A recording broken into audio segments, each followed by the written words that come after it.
우리 이런 잘못했습니다. 이런 잘못했습니다. 이런 잘못했습니다. 그래서 이 사람 쳐야 됩니다. 저 사람 잡아가야 됩니다. 이러고 있는데 법원만은 좀 안 그런 것 같다라는 그 어떤 국민들의 분위기. 저는 그 부분은 분명히 문제가 있다라고 봐요. 다만 한 가지 그 전에 이제 백 변호사가 지적했던 부분 중에서 암호 파일 같은 거를 검찰이 수사를 강제 수사를 하지 않으면 어떻게 열어볼 것이냐라는 건데 이 부분은 바로 그런 이유 때문이라서도 그 법원 내부에서 이루어질 가능성이 저는 있다라고 봐요. 그러니까 김영수 대법원장이 설득을 하겠죠.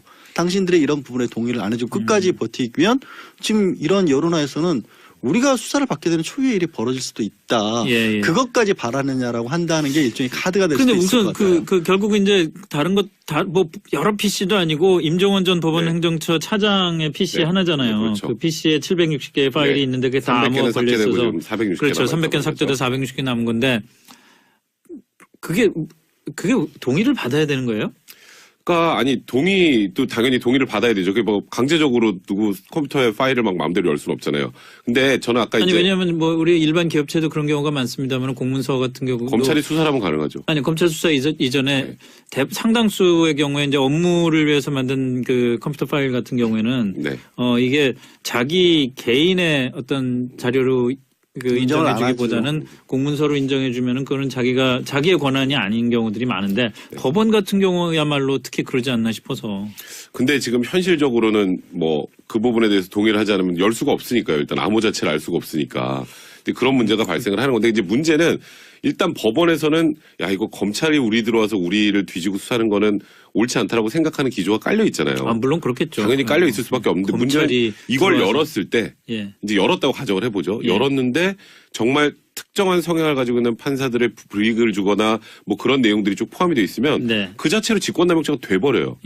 되면 검찰이 수사해야죠. 그다음부터는. 그 되는데 우리가 자치조였으니까 우리는 처벌 안 받겠습니다 할 수 있는 건 아니잖아요.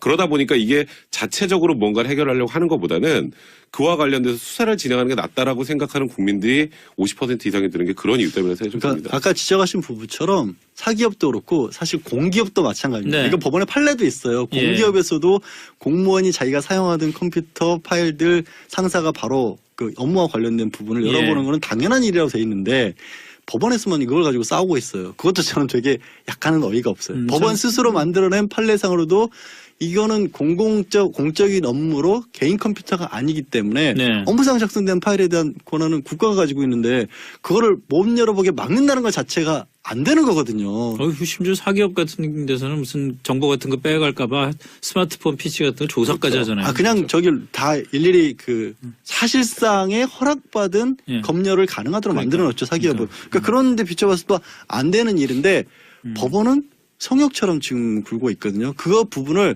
얼마만큼이나 김영수 대법원장이 국민들의 납득을 할 수 있을 만큼 밝혀주느냐가 관건이고 단서는 달았어요. 법원 내부가 자체적으로 하겠지만 그 이후에 위법사항이 벌어진다면 현실로 드러난다면 그건 뭐 어쩔 수 없지 않느냐라는 얘기도 했죠. 두 분이 변호사가 그렇게 법원이 검찰 수사 받아야 된다고 얘기하셔도 아니 뭐 근데 이게 안 들어갈 수가 없는 게 검찰 수사를 받아라 보다거든 파일도 파일이지만 그 안에 폴더 제목이 청와대를 뜻하는 BH라는 폴더가 있다라는 게 언론을 통해서 보도가 됐잖아요.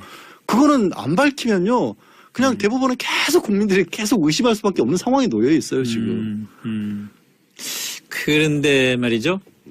전체적인 분위기로 볼 때는 법원은 검찰 수사에 맡길 가능성이 거의 없는 것 같고 사실은 따지고 보면 아까 저희 주요 뉴스 할 때 정유진 기자도 그 얘기를 했습니다마는 검찰도 별로 내켜하지 않는 것 같다는 그런 얘기가 있어요. 근데요, 이 법원에서 본인들이 수사받는 것을 꺼려하는 건 당연하겠죠. 그거는 뭐 어쨌건 법원은 최종적으로 판단하는 곳이니까.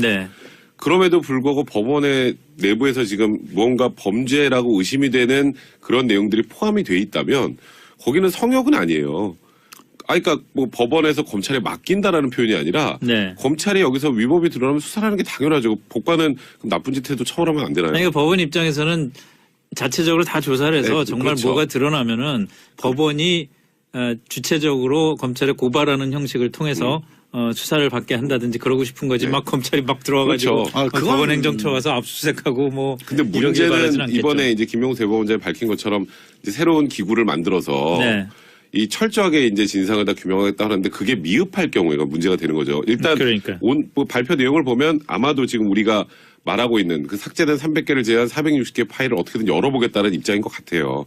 이걸 안 열고 뭐 해보니까 또 명단이 없는데 이럴 수는 없잖아요. 그러니까 이걸 열어서 나온 것들을 소상하게 국민들에게 밝힌다는 전제하에 지금 말씀하셨던 것처럼 다 이제 진상조사를 하고 이제 한두 명 정도 검찰을 고발하는 형식으로 가겠죠. 근데 그게 미흡할 경우에 이제 문제가 되는 거죠. 네. 저는 이 사건이 법원 입장에서는 굉장히 수치스럽다라고 생각을 하고 많은 국민들은 또 씁쓸하게 바라보고 있기도 하고 그래서 예. 판사들끼리도 뭐 게시판에서 다툼도 일어나고 하는데 저는 굉장히 긍정적으로 봅니다. 사실은. 뭐냐면 지난해부터 이 법원 판사들 뒷조사 얘기가 나오면서 사법부 블랙리스트라는 이름으로 알려졌고 그러면서 우리 뭐 대부분의 사실 변호사들도 우리가 이제 판사는 아니기 때문에 우리 인사권을 쥐고 있지는 않잖아요. 그러니까 네. 법원행정처 관심도 없었거든요.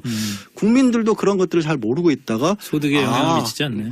소득 날카로운 지적이십니다. 네, 법원행정처라는 조직이 있다라는 거, 그리고 대법원이라고 하는 것이 이렇게 구성이 돼 있다고 네. 하는 거, 그리고 게시판에 판사들이 글 쓴 내용 보니까 판사들도 뭐 일반 게시판에 글 쓰는 건 우리랑 똑같구나 이런 것들이 알려지면서. 사실 이게 탈권위로 가는 지름길이거든요. 이 방법밖에 저는 없다고 봐요. 그냥 법원이라는 조직도 사람이 만드는 조직이고 거기 일하는 판사들도 판사가 뛰어난 판사라는 것과 훌륭한 판사라는 건 별개일 수 있구나. 법률 전문가로서는 뛰어날 수 있어. 우리 백성훈 변호사가 사법시험 쳐서 변호사로 됐을 뿐이지. 예. 그게 인격이 훌륭하다는 얘기는 아니잖아요. 그러니까 저를 저격하네요. 그런 것들을 알아갈 수 있는 기기. 예. 우리 아직까지도 판사 내지는 검사 뭐 이러면 조금 좀 이렇게 우월하게 보는 그런 게 있지 않습니까? 그렇지 않은 분야라는 거를 이제 만들어준 계기가 되리라고 봐요. 저 동의를 합니다. 동의를 합니다만은 또 나름대로 법원이라면은 또 법원이라는 그 조직의 특수성을 생각해 볼 때 그 다른 기관이 갖지 못한 권위를 또 가져야 되는 면도 사실 있단 말이에요. 그러니까 사실 법원이라는 곳은 말 그대로 정치로부터도 완벽하게 독립을 해야 되고요. 헌법에도 오죽하면 법관의 그 독립성을 보장해 주겠습니까?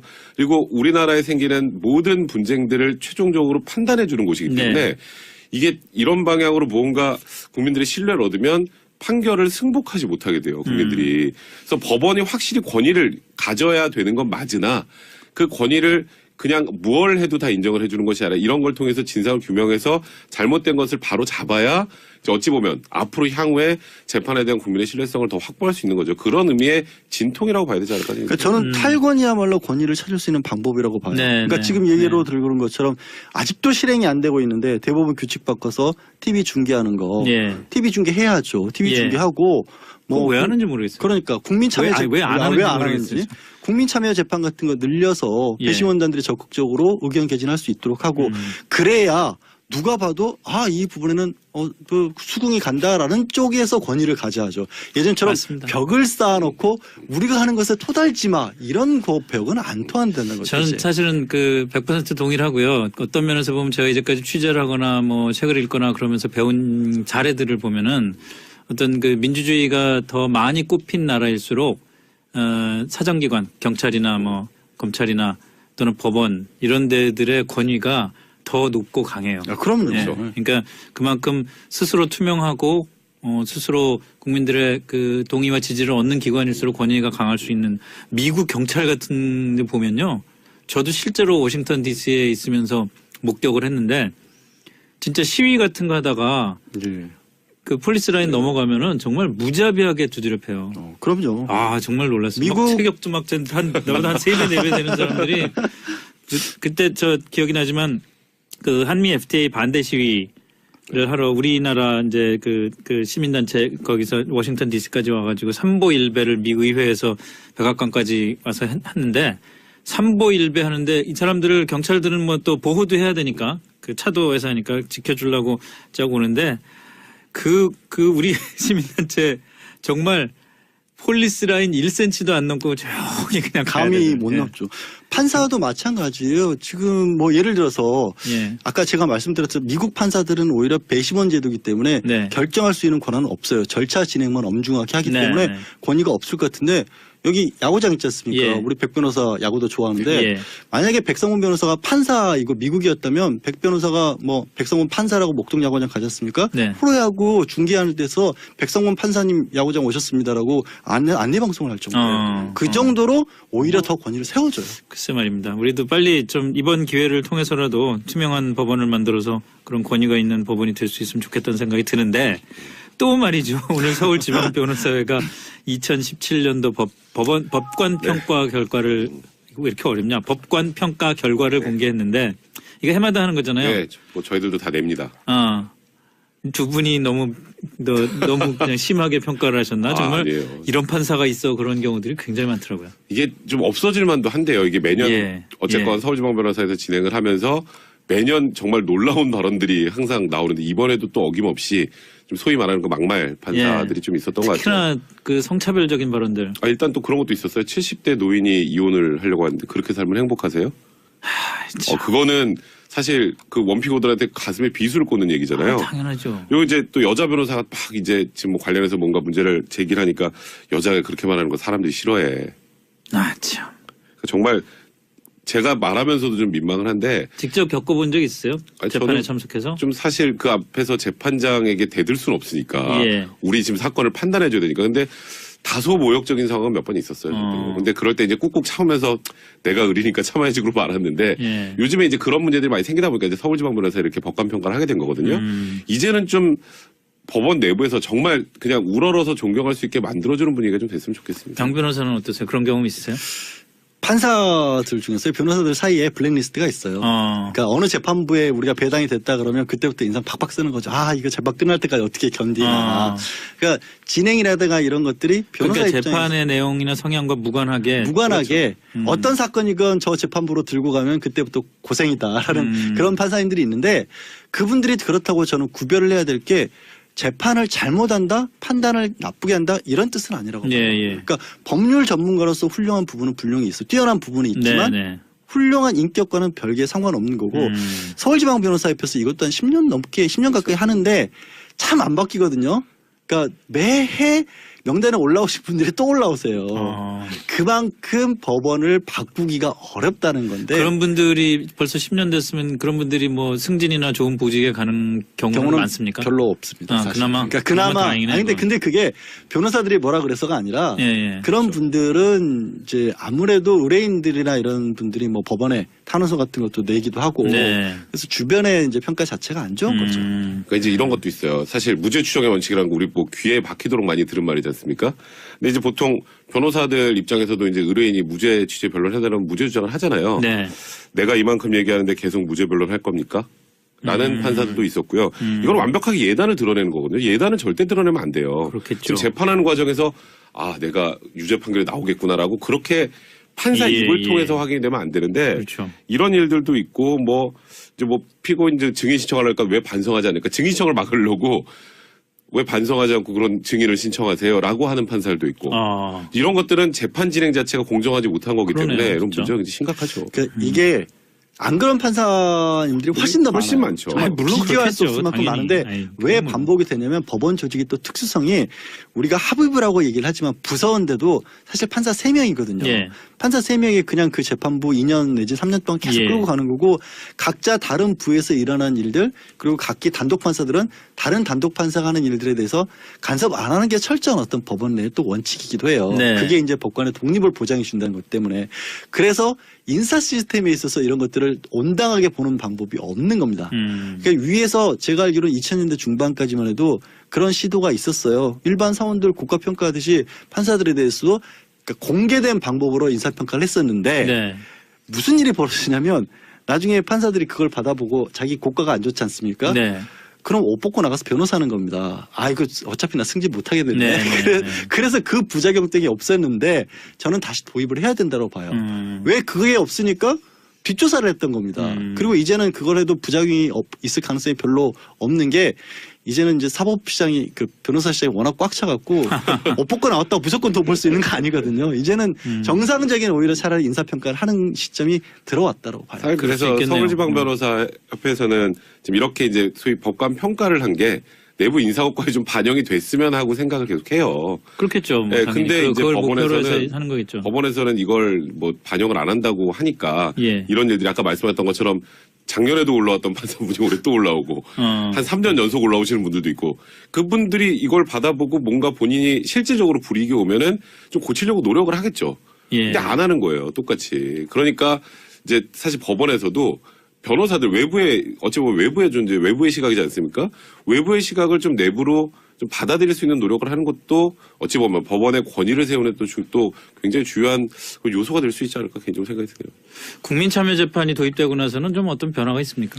국민참여재판이 초기에는 이용률도 좀 있었고요. 무엇보다 이제 일반 국민들이 배심원 들어가서 뭐 판사도 설명을 잘 유도를 해야 되고 변호사 검사도 그 부분을 설명을 많이 해야 된다는 장점이 있었는데 중간에 제가 봤었을 때는 약간 정치적인 이유 같은 것도 끼어들면서 사건 범위도 좀 축소가 됐고 거기서 결정적으로 좋은 결론들이 많이 안 나오는 거예요. 그러니까 피고인 입장에서. 그렇죠.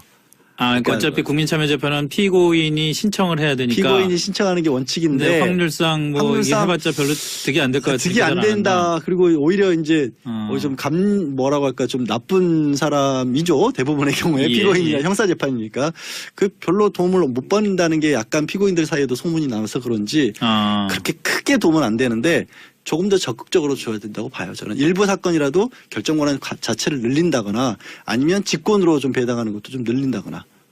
지금도 제도적으로 판사가 직권으로 국민참여재판을 그렇게 할 수는 없어요. 예. 신청할 건지 꼭 물어봐야 되죠 대신에. 국민참여재판 하실 겁니까라고 물어봐야 되는데 말씀하셨던 것처럼 국민참여재판 뭐 기억나는 거 뭐 농약 사이다 사건 기억하십니까? 그 할머니가 그 마을회관에서 사이다에 농약을 타가지고 다른 할머니들 먹였던 그 사건도 국민참여재판 진행했는데 제가 생각했던 것보다 더 중하게 처벌이 됐어요. 그러니까 이게 배심원들이 어찌 보면 법률 전문가라 그냥 일반 시민이지 않습니까? 그러니까 감정적인 요소에 또 좌우되는 게 말까. 쉽게 말해서 우리들도 증거를 다 이렇게 들어보고 보니까 야 이거 이 할머니가 농약을 탔네. 이제 예를 들어서 배심원들이 그런데 저렇게 계속 뻔뻔하게 부인을 한단 말이야. 라고 하고 오히려 권고하는 그 구형량을 좀 높이는 경우도 굉장히 많아요. 그러다 보니까 조금 피고인들이 오히려 좀 더 소극적으로 나서는 경향도 있죠. 네, 저 백 변호사 말씀도 일일이 있는데 저 얘기를 굉장히 주의해서 들어야 되는 게 자칫 잘못하면 배심원자들이 감정적으로 흐르기 때문에 배심원 제도가 안 좋은 것처럼 그렇게 받아들여지는 건 아니죠. 근데 이 논리를 자꾸 반대하는 쪽에서 들고 나오세요. 법률 전문가 아닌 분들이 판단한다고 하는데 저는 법률 전문가들의 역할이 어떻게 바뀌어야 하냐면 법률 전문가가 아닌 사람들이 법에 대한 판단할 수 있게끔 잘 풀어서 설득하고 설명해 주는 게 법률 그래서 전문가죠. 제가 사실은 국민참여재판을 지금 얘기를 꺼낸 이유는 그 어떤 사법부의 어떤 투명성 또 판사들의 지금 이런 지금 법관 평가 결과에서도 나온 설마 이런 판사가 있을까 이 생각되는 것들을 막거나 해소하기 위한 방법으로서 국민참여재판이 좀 활성화될 수도 있는 것 아닌가. 사법부 하면 문제적으로 가장 크게 떠오르는 것 중에 하나 정관예우 문제 있지 않습니까? 국민참여재판 해버리면요. 정관예우는 있을 수가 없어요. 결정을 배심원단들이 하는데 무슨 비리가 생기겠습니까? 그렇군요. 국민참여재판 좀 활성화됐으면 좋겠다는 생각도 들고. 그런데 그 변호사들이 예를 들어서 갑질을 하고 낙제점 변호를 하면 그 블랙리스트는 누가 만드나요? 대한변호사협회에서 징계를 하죠. 징계하죠. 그것도 조사를 하나요? 벌금도 내고 다 조사합니다. 이제 그거는 이제 문제를 제기하는 이제 의뢰인들이겠죠 아마도. 의뢰인들이 이제 문제 제기하면 그것도 조사하게 됩니다. 알겠습니다. 두 분은 뭐 훌륭한 변호사니까 그런 걱정 안 하셔도 될 것 같고. 오늘 이슈 토크는 법원 얘기 한참 하다 끝내겠습니다. 백성문 변호사, 양재열 변호사였습니다. 고맙습니다. 네, 고맙습니다. 는 공문서로 인정해주면은 그거는 자기의 권한이 아닌 경우들이 많은데 법원 같은 경우야말로 특히 그러지 않나 싶어서. 근데 지금 현실적으로는 뭐 그 부분에 대해서 동의를 하지 않으면 열 수가 없으니까요. 일단 암호 자체를 알 수가 없으니까. 근데 그런 문제가 발생을 하는 건데 이제 문제는 일단 법원에서는 야 이거 검찰이 우리 들어와서 우리를 뒤지고 수사하는 거는 옳지 않다라고 생각하는 기조가 깔려 있잖아요. 물론 그렇겠죠. 당연히 깔려 있을 수밖에 없는데 문제는 이걸 들어와서. 열었을 때 이제 열었다고 가정을 해보죠. 열었는데 정말 특정한 성향을 가지고 있는 판사들의 불이익을 주거나 뭐 그런 내용들이 쭉 포함이 돼 있으면 그 자체로 직권남용죄가 돼버려요. 되면 검찰이 수사해야죠. 그다음부터는. 그 되는데 우리가 자초했으니까 우리는 처벌 안 받겠습니다 할 수 있는 건 아니잖아요. 그러다 보니까 이게 자체적으로 뭔가를 해결하려고 하는 것보다는 그와 관련돼서 수사를 진행하는 게 낫다라고 생각하는 국민들이 50% 이상이 되는 게 그런 이유 때문에 생각이 좀 듭니다. 그러니까 아까 지적하신 부분처럼 사기업도 그렇고 사실 공기업도 마찬가지입니다. 네. 이거 법원에 판례도 있어요. 공기업에서도 공무원이 자기가 사용하던 컴퓨터 파일들 상사가 바로 그 업무와 관련된 부분을 열어보는 거는 당연한 일이라고 돼 있는데 법원에서만 이걸 가지고 싸우고 있어요. 그것도 저는 되게 약간은 어이가 없어요. 법원 스스로 만들어낸 판례상으로도 이거는 공적인 업무로 개인 컴퓨터가 아니기 때문에 업무상 작성된 파일에 대한 권한은 국가가 가지고 있는데 그거를 못 열어보게 막 우리 이런 잘못했습니다. 이런 잘못했습니다. 이런 잘못했습니다. 그래서 이 사람 쳐야 됩니다. 저 사람 잡아가야 됩니다. 뭐 이러고 있는데 법원만은 좀 안 그런 것 같다라는 그 어떤 국민들의 분위기. 저는 그 부분은 분명히 문제가 있다라고 봐요. 다만 한 가지 그 전에 이제 백 변호사가 지적했던 부분 중에서 암호 파일 같은 거를 검찰이 강제 수사를 하지 않으면 어떻게 열어볼 것이냐라는 건데 이 부분은 바로 그런 이유 때문이라서도 그 법원 내부에서 이루어질 가능성이 저는 있다라고 봐요. 그러니까 김영수 대법원장이 설득을 하겠죠. 당신들의 이런 부분에 동의를 안 해주고 끝까지 버티면 지금 이런 여론화에서는 우리가 수사를 받게 되는 초유의 일이 벌어질 수도 있다. 그것까지 바라느냐라고 한다는 게 일종의 카드가 될 수도 있을 것 같아요. 근데 우선 결국 이제 다른 것 뭐 여러 PC도 아니고 임종원 전 법원행정처 차장의 PC 하나잖아요. 그렇죠. 그 PC에 760개의 파일이 있는데 그게 다 암호가 걸려 있어서 460개 그렇죠. 300개는 삭제돼 460개 남은 건데 그게 동의를 받아야 되는 거예요? 그러니까 아니 동의도 당연히 동의를 받아야 되죠. 그게 뭐 강제적으로 누구 컴퓨터에 파일을 막 마음대로 열 수는 없잖아요. 근데 저는 아까 아니 이제 왜냐하면 뭐 우리 일반 기업체도 그런 경우가 많습니다만 공문서 같은 경우 검찰이 수사를 하면 가능하죠. 아니 검찰 수사 이전에 상당수의 경우에 이제 업무를 위해서 만든 그 컴퓨터 파일 같은 경우에는 이게 자기 개인의 어떤 자료로 그 인정을 안 할 생각을 하고 많은 국민들은 또 씁쓸하게 바라보고 있기도 하고 그래서 판사들끼리도 뭐 게시판에서 다툼도 일어나고 하는데 저는 굉장히 긍정적으로 봅니다. 사실은 뭐냐면 지난해부터 이 법원 판사들 뒷조사 얘기가 나오면서 사법부 블랙리스트라는 이름으로 알려졌고 그러면서 우리 뭐 대부분의 사실 변호사들도 우리가 이제 판사는 아니기 때문에 우리 인사권을 쥐고 있지는 않잖아요. 그러니까 법원행정처 관심도 없었거든요. 국민들도 그런 것들을 잘 모르고 있다가 소득에 영향을 미치지 않네. 소득 날카로운 지적이십니다. 근데 법원행정처라는 조직이 있다라는 거, 그리고 대법원이라고 하는 것이 이렇게 구성이 돼 있다고 하는 거, 그리고 게시판에 판사들이 글 쓴 내용 보니까 판사들도 뭐 일반 게시판에 글 쓰는 건 우리랑 똑같구나 이런 것들이 알려지면서. 사실 이게 탈권위로 가는 지름길이거든요. 이 방법밖에 저는 없다고 봐요. 그냥 법원이라는 조직도 사람이 만드는 조직이고 거기 일하는 판사들도 판사가 뛰어난 판사라는 것과 훌륭한 판사라는 건 별개일 수 있구나. 법률 전문가로서는 뛰어날 수 있어. 우리 백성훈 변호사가 사법시험 쳐서 변호사로 됐을 뿐이지 그게 인격이 훌륭하다는 얘기는 아니잖아요. 그러니까 그런 것들을 알아갈 수 있는 계기. 우리 아직까지도 판사 내지는 검사 뭐 이러면 조금 좀 이렇게 우월하게 보는 그런 게 있지 않습니까? 그렇지 않은 얘기가 있어요. 근데요, 이 법원에서 본인들이 수사받는 것을 꺼려하는 건 당연하겠죠. 그거는 뭐 어쨌건 법원은 최종적으로 판단하는 곳이니까. 그럼에도 불구하고 법원의 내부에서 지금 뭔가 범죄라고 의심이 되는 그런 내용들이 포함이 돼 있다면 거기는 성역은 아니에요. 그러니까 뭐 법원에서 검찰에 맡긴다라는 표현이 아니라 검찰이 여기서 위법이 드러나면 수사하는 게 당연하죠. 법관은 나쁜 짓 해도 처벌하면 안 되나요? 그러니까 법원 입장에서는 자체적으로 다 조사를 해서 정말 뭐가 드러나면은 법원이 주체적으로 검찰에 고발하는 형식을 통해서 수사를 받게 한다든지 그러고 싶은 거지 막 검찰이 막 들어와가지고 법원 행정처 와서 압수수색하고 뭐. 근데 문제는 이번에 이제 김명수 대법원장이 밝힌 것처럼 이제 새로운 기구를 만들어서 이 철저하게 이제 진상을 다 규명하겠다 하는데 그게 미흡할 경우에가 문제가 되는 거죠. 일단 뭐 발표 내용을 보면 아마도 지금 우리가 말하고 있는 그 삭제된 300개를 제외한 460개 파일을 어떻게든 열어보겠다는 입장인 것 같아요. 이걸 안 열고 뭐 해보니까 또 명단이 없는데 이럴 수는 없잖아요. 그러니까 이걸 열어서 나온 것들을 소상하게 국민들에게 밝힌다는 전제하에 지금 말씀하셨던 것처럼 다 이제 진상조사를 하고 이제 한두 명 정도 검찰을 고발하는 형식으로 가겠죠. 근데 그게 미흡할 경우에 이제 문제가 되는 거죠. 저는 이 사건이 법원 입장에서는 굉장히 수치스럽다라고 생각나는 것 자체가 안 되는 거거든요. 심지어 사기업 같은 데서는 무슨 정보 같은 거 빼갈까봐 스마트폰 PC 같은 거 조사까지 하잖아요. 그냥 저기 다 일일이 그 사실상의 허락받은 검열을 가능하도록 만들어 놓죠, 사기업은. 그러니까 그런데 비춰봤을 때 안 되는 일인데 법원은 성역처럼 지금 굴고 있거든요. 그 부분을 얼마만큼이나 김영수 대법원장이 국민들의 납득을 할 수 있을 만큼 밝혀주느냐가 관건이고 단서는 달았어요. 법원 내부가 자체적으로 하겠지만 그 이후에 위법 사항이 벌어진다면 현실로 드러난다면 그건 뭐 어쩔 수 없지 않느냐라는 이렇게 얘기를 두 했죠. 분이 변호사가 그렇게 법원이 검찰 수사 받아야 된다고 얘기하셔도 별 문제가 아니 뭐 근데 이게 안 들어갈 수가 없는 게 검찰 수사를 받아라 보다거든 파일도 파일이지만 그 안에 폴더 제목이 예. 청와대를 뜻하는 BH라는 예, 폴더가 예. 있다라는 게 언론을 통해서 보도가 됐잖아요. 예. 그거는 안 밝히면요. 그냥 대법원은 계속 국민들이 계속 의심할 수밖에 없는 상황에 놓여 있어요 지금. 그런데 말이죠.